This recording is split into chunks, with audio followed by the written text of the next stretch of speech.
Insta novelist എന്ന വിമർശനത്തിനോട് നിങ്ങളുടെ പ്രതികരണം എന്താണ്? വേദിയിലിരിക്കുന്ന എല്ലാവർക്കും നമസ്കാരം. കഴിഞ്ഞ വർഷമാണ് ഏറ്റവും പ്രിയപ്പെട്ട എന്നോടിന് വായനക്കാർക്കിടയിൽ വലിയ സ്വീകാര്യത കിട്ടുന്നത്. അപ്പം അതിനുശേഷം ഒരുപാട് പരിപാടികൾ ഞാൻ ചെയ്തിട്ടുണ്ട്.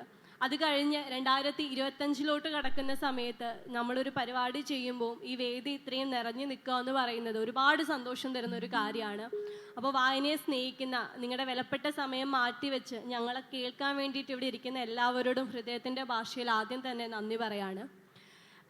ഞാൻ ഒരു എഴുത്തുകാരിയായിട്ട്, അല്ലെങ്കിൽ ഏറ്റവും പ്രിയപ്പെട്ട എന്നോടിൻ്റെ റൈറ്ററായിട്ട് നിമ്ന അറിയപ്പെടുന്നതിന് മുൻപേ ഇൻസ്റ്റഗ്രാമിൽ കോട്ടുകൾ എഴുതുന്ന ചേച്ചി, അല്ലെങ്കിൽ ഇൻസ്റ്റാഗ്രാമിൽ കഥകൾ എഴുതുന്ന ചേച്ചി എന്നാണ് എന്നെ എല്ലാവരും വിളിച്ചുകൊണ്ടിരുന്നത്.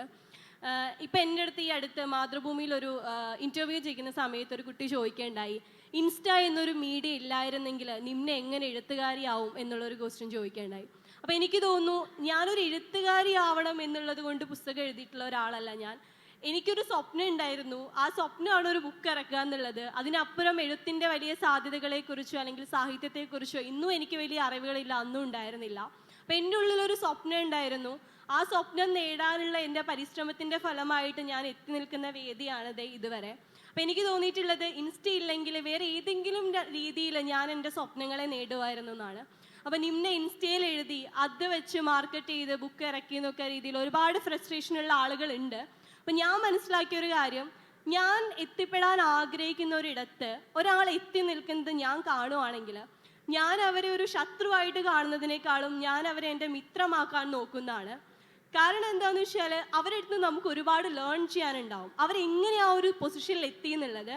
അങ്ങനെ ഞാൻ എൻ്റെ പുസ്തകം എഴുതണം എന്നുള്ള ആഗ്രഹത്തിൽ നടക്കുന്ന സമയത്ത് ഞാൻ എൻ്റെ ഫ്രണ്ടായിട്ട് കൂടെ കൂട്ടിയിട്ടുള്ള ഒരാളാണ് അഖില്. അപ്പോൾ ആ സമയത്ത് അഖില രാംകോ ആനന്ദൊക്കെ എഴുതി നിൽക്കുന്ന ഒരു സമയമാണ്. എൻ്റെ ഫസ്റ്റ് ബുക്ക് പോലും ഞാൻ റിലീസ് ചെയ്തിട്ടുണ്ടായില്ല. അപ്പം ഞാൻ എനിക്കുള്ള ഒരുപാട് കോംപ്ലക്സുകൾ ഉണ്ടായിരുന്നു. അതെല്ലാം മാറ്റി വെച്ചിട്ട് ഞാൻ അഖിലിനോട് ചോദിച്ചിട്ടുണ്ട്, എങ്ങനെയൊരു ബുക്ക് ഇറക്കുന്നത്, എങ്ങനെയാണ് ഇതിൻ്റെ പിന്നിലുള്ള വർക്കുകൾ ചെയ്യുന്നതെന്നുള്ളത്. അപ്പോൾ അന്ന് മുതൽ ഇന്ന് വരെ എൻ്റെ ആ ജേർണിയിൽ അവൻ ഒരുപാട് എന്നെ സപ്പോർട്ട് ചെയ്തിട്ടുണ്ട്. അപ്പോൾ എനിക്ക് തോന്നിയിട്ടുള്ളത്, ഞാൻ ഇന്നിവിടെ നിൽക്കുന്ന സമയത്ത് നിമ്ന ഇൻസ്റ്റയിൽ മാർക്കറ്റ് ചെയ്ത് നിമ്ന സ്വയം തള്ളി ബുക്ക് ഹിറ്റാക്കി എന്നൊക്കെ പറയുന്നുണ്ട്. അതിന് ഞാൻ ഒരിക്കലും ഒരു പരാതിയായിട്ട് പറയുന്നില്ല, കാരണം അത് സത്യമാണ്. ഞാൻ സ്വന്തമായിട്ട് തള്ളി തന്നെയാണ് ഈ ബുക്ക് ഹിറ്റാക്കിയത്.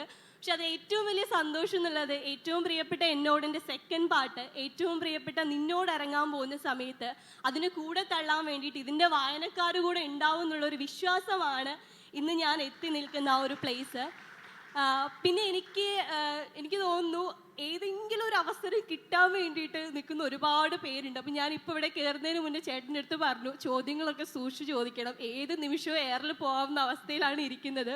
അപ്പം ഞാൻ കഴിഞ്ഞ വർഷം ഒരു പ്രോഗ്രാമിൽ വളരെ വലിയൊരു ക്രൗഡിൽ വെച്ചിട്ട് ഞാനൊരു സ്റ്റേറ്റ്മെൻറ്റ് പറഞ്ഞത് ഇങ്ങനെയാണ്: നമ്മൾ വായിക്കേണ്ട പുസ്തകങ്ങൾ, നമുക്കിഷ്ടമുള്ള പുസ്തകങ്ങളാണ് നമ്മൾ വായിക്കേണ്ടതെന്ന്. അപ്പോൾ അതിന് മുന്നിലും പിന്നിലൊക്കെ ഞാൻ ഒരുപാട് കാര്യം പറഞ്ഞിട്ടുണ്ട്. പക്ഷെ ആ ഒരു ക്ലിപ്പ് മാത്രം ഇട്ടിട്ട് ഒരു റീലാക്കിയിട്ട് അവരത് പബ്ലിഷ് ചെയ്യണ്ടായി. അപ്പം അതിൻ്റെ താഴെ ഒരുപാട് കമൻറ്റ്, ഇവരെന്ത് തേങ്ങയാണ് പറയുന്നത്, ഒരു പുസ്തകം വായിക്കാതെ എങ്ങനെയാണ് മനസ്സിലാവുന്നത് ഒരു പുസ്തകം ഇഷ്ടമാവുമെന്ന്. അപ്പം നിങ്ങളൊരു പബ്ലിക് വേദിയിലിരിക്കുമ്പോൾ കുറച്ചെങ്കിലും പഠിച്ചിട്ട് വരണ്ടേ, സംസാരിക്കാൻ പഠിക്കണ്ടേ എന്നൊക്കെ പറഞ്ഞിട്ട് ഒരുപാട് പേര് അതിൻ്റെ മുന്നിൽ കമൻറ്റ് ചെയ്തു. അപ്പം ഞാനിതിങ്ങനെ നോക്കുകയാണ്, ഓക്കെ എത്ര നേരം പോകുന്ന വരെ നോക്കാം, നമ്മുടെ കയ്യിലിരിക്കുന്ന വാവിട്ട വാക്ക് തിരിച്ചെടുക്കാൻ പറ്റില്ലല്ലോ, പറഞ്ഞു പോയല്ലോ എന്നുള്ളതിൽ ഞാൻ നിൽക്കുകയാണ്. അപ്പം ഞാൻ ശ്രദ്ധിച്ചൊരു കാര്യം, ഇൻസ്റ്റയിൽ ഇങ്ങനെ ബുക്കിൻ്റെ റിവ്യൂ ചെയ്യുന്ന ഒരുപാട് പേജുകളുണ്ട്. അപ്പം എൻ്റെ ബുക്കിനെ പറ്റി അത്രയും കാലം റിവ്യൂ ചെയ്യാത്ത പേജുകളെല്ലാം ഈ ഒരു റീല് വന്ന് ആളുകളത് കണ്ടു തുടങ്ങി. അതിനുശേഷം ഇതിൻ്റെ നെഗറ്റീവ് കമൻറ്റ് ഇടാൻ തുടങ്ങി, നെഗറ്റീവായിട്ട് അവർ ബുക്കിന് റിവ്യൂ എഴുതാൻ തുടങ്ങി. അപ്പം എനിക്ക് മനസ്സിലായി, ഒരു അവസരം കിട്ടാൻ കാത്തിരിക്കുകയാണ് ആളുകൾ എന്നുള്ളൊരു റിയലൈസേഷൻ എനിക്ക് ആ സമയത്തുണ്ടായി. പക്ഷെ ഞാൻ മനസ്സിലാക്കുന്നത്, എൻ്റെ യൂട്യൂബിൽ ഞാൻ ആദ്യമായിട്ട് ഇട്ടിട്ടുള്ളൊരു video how to publish a book എന്നുള്ളതാണ്. കാരണം എന്നെക്കാളും കൂടുതലായിട്ടൊരു ബുക്ക് പബ്ലിഷ് ചെയ്യണമെന്ന് ആഗ്രഹിക്കുന്ന ഒരുപാട് പേരിവിടെ ഉണ്ട്. അവർക്കത് എങ്ങനെയാണ് ചെയ്യേണ്ടതെന്ന് അറിയില്ല. അപ്പം നിമ്ന എന്നുള്ള ഒരു പെൺകുട്ടിയുടെ ഒരു ജേർണി അവർക്കൊരു പാഠപുസ്തകമാകട്ടെ.